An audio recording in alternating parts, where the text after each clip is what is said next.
If you're dead serious about boosting your metabolism so you can lose fat and regain your energy, you need to understand that your metabolism doesn't significantly slow down until you hit the age of 60. The main thing that slows down isn't your metabolism, but it's your activity levels. Your metabolism isn't slow, you are just slowing down.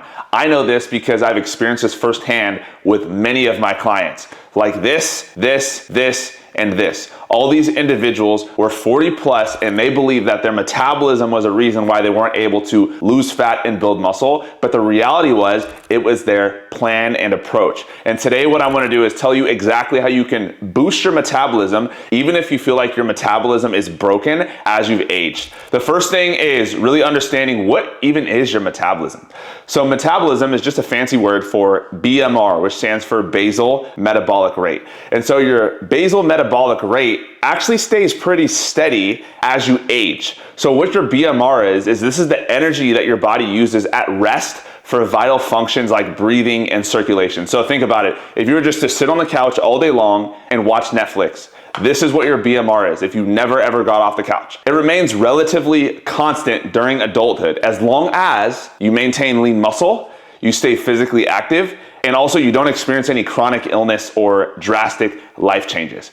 Think about this for a second. The average American eats 3,500 calories per day and exercises 20 minutes per day. But they're blaming their metabolism as the reason why they can't lose weight. The problem for most individuals isn't their metabolism, it's their daily movement and their daily food intake.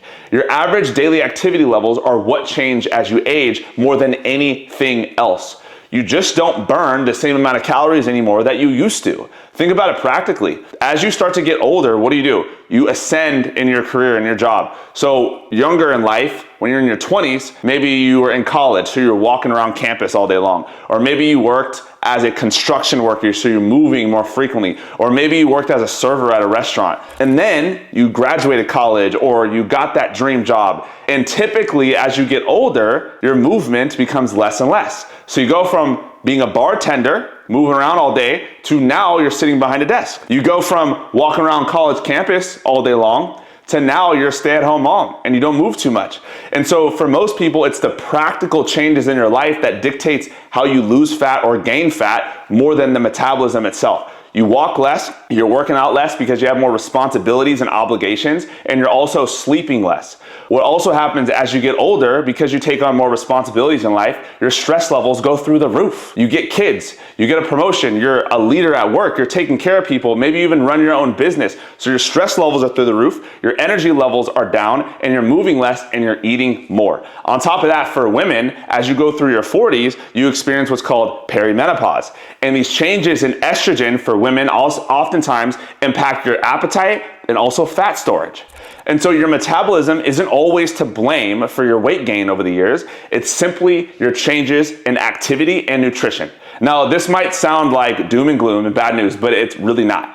This is actually good news, because the good news is a lot of these things are in your control. And that means you could shift them just by changing a few things in your day-to-day lifestyle.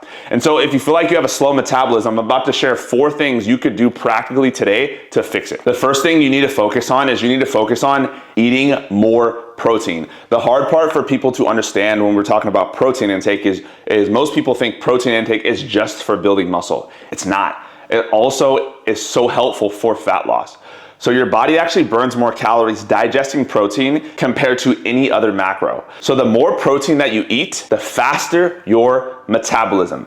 This is a factor called TEF, which stands for thermic effect of food. And all this means is the amount of energy required by your body to digest and break down food. So when we're talking about macronutrients, there's 3 different types. You have protein, you have carbs, and you have fats. They all go through a different digestion process as you eat them. So for example, when you eat protein has a TEF of 20 to 30%. So what that means is for every 100 calories that you eat of protein, your body actually requires 20 to 30 calories just to break it down and digest it. Now, compared to carbs, this is actually double. Carbs are only 10 to 15%. And that means for every 100 calories of carbs that you eat, 10 to 15 calories are required for energy to digest it. Now, when it comes down to fats Fats are at the lowest end of the spectrum here. Fats are 0 to 10%.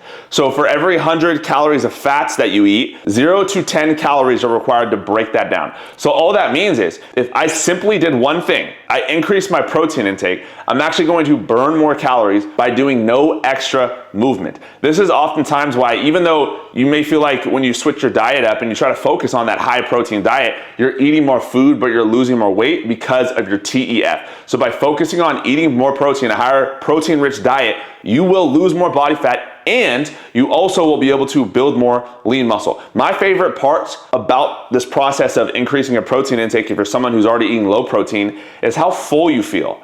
So because your body has to work harder to break down the protein that you eat, it sends signals to your brain that you're full. And so by increasing your protein intake, you're not going to struggle with cravings and hunger throughout the day like you would if you only focused on decreasing your carbs and your fats. The second thing you do is you increase your NEAT, which is your non-exercise activity thermogenesis. All this means is you increase how much you are moving outside of the gym. What people don't understand is most of fat loss doesn't happen inside of the gym, it happens outside. So obviously you know you need to walk more, 8,000 steps, 9,000 steps, 10,000 steps per day. But just by increasing how you're moving when you're not in the gym, your metabolism will increase, and it's just that simple. One easy way to increase NEAT without adding extra time to your schedule is just by fidgeting, which can actually burn 10 times more calories than sitting still. So think about little things like flipping your pencil or tapping your foot or just even standing up and down when you're sitting at work all day long. Fidgeting is a massive fat loss hack and it helps your metabolism big time. Another key that I'll tell a lot of my clients is to get a standing desk. So standing burns more calories than sitting does.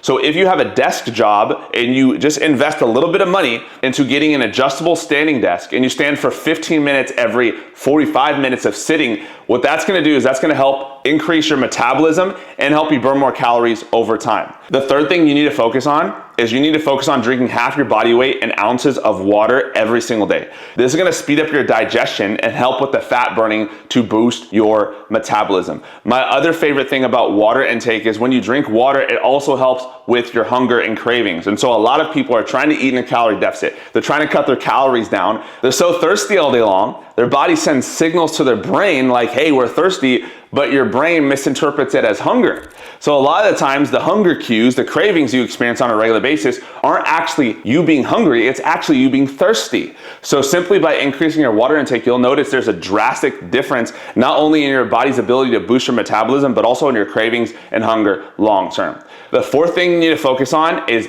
building more muscle. You build muscle to lose fat. So when you go into the gym, you're not going to the gym to do a bunch of cardio. You're not going to the gym to do all these HIIT classes. You're going to the gym to the focus of building muscle and getting stronger. Inside of the gym, my focus is getting stronger and building muscle. Outside of the gym, I focus on fat loss. And here's the reason why. When you focus on building muscle, muscle actually burns more calories per pound compared to fat. So muscle actually burns 7 to 10 calories and fat only burns 2 to 3 calories per pound. Now this might not seem like that big of a deal, but if you're someone who has very limited muscle mass on your frame and you start to add 20, 30 pounds of muscle onto your body, this is gonna have a drastic impact on your daily calorie goals because you're gonna be able to eat more food while losing more body fat. Compared to if you only focus on losing weight, as you lose weight, your metabolism actually slows down, which is very normal. And so one of the ways to prevent plateaus from happening on a fat loss journey is to focus on building muscle because that's gonna help keep going in terms of losing weight. Now let me break this down practically. So let's say you burn an extra 8 calories per pound of muscle. Let's say you gain 10 to 15 pounds of muscle. That's almost an extra 200 calories per day burned with you not changing a single thing. Now, 2,000 extra calories per day burned, that's actually 60,000 calories per month burned.